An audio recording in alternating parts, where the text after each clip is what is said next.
మనం చాలా ఎక్కువగా ఆలోచించేస్తున్నాము. ఓవర్ థింకింగ్‌ని కంట్రోల్ చేసుకోవాలి అనుకుంటే few simple tips. First thing, మన థాట్స్‌ని అబ్జర్వ్ చేసుకోవాలి.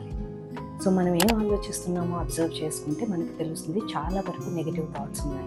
సో ఆ నెగెటివ్ థాట్స్ని పాజిటివ్ థాట్స్తో రిప్లేస్ చేసుకోవాలి. అది రిప్లేస్ చేసినప్పుడు ఆటోమేటిక్గా ఓవర్ థింకింగ్ తగ్గిపోతుంది. నెక్స్ట్ థింగ్ ఏం చేయాలి అంటే మన ఆలోచనలు డైరెక్ట్గా మనం ఏ కంటెంట్ని అయితే కన్జ్యూమ్ చేస్తున్నామో దాన్ని బేస్ చేసుకొని ఉంటాయి. సో ఎవ్రీడే మంచి కంటెంట్ని ఒక 5 minutes అన్న పెట్టుకొని చూడాలి పాజిటివ్ కంటెంట్ని, సో దట్ మన థాట్స్ చేంజ్ అవుతాయి.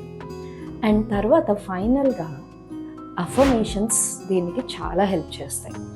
ఎందుకంటే మనకు ఆ నెగిటివ్ థాట్స్ వచ్చినప్పుడు సో మనం ఎలా అయితే చేంజ్ అవ్వాలి అనుకుంటున్నామో ఆర్ లైక్ ఎలా రియాలిటీ ఉండాలి అనుకుంటున్నామో వాటిని రెగ్యులర్గా పాజిటివ్ అఫర్మేషన్స్ చేస్తూ ఉంటే ఆటోమేటిక్గా అదర్ కండిషన్స్ అన్నీ సెటిల్ అయిపోతాయి. నేను పీపుల్ని చాలా బాగా అర్థం చేసుకుంటాను అండ్ నా చుట్టూ ఉన్న వాళ్ళు నన్ను బాగా అర్థం చేసుకుంటారు. ఇలాంటి అఫర్మేషన్స్ని రెగ్యులర్గా చెప్తే చాలా డిఫరెన్స్ ఉంటుంది. ట్రై చేసి చూడండి.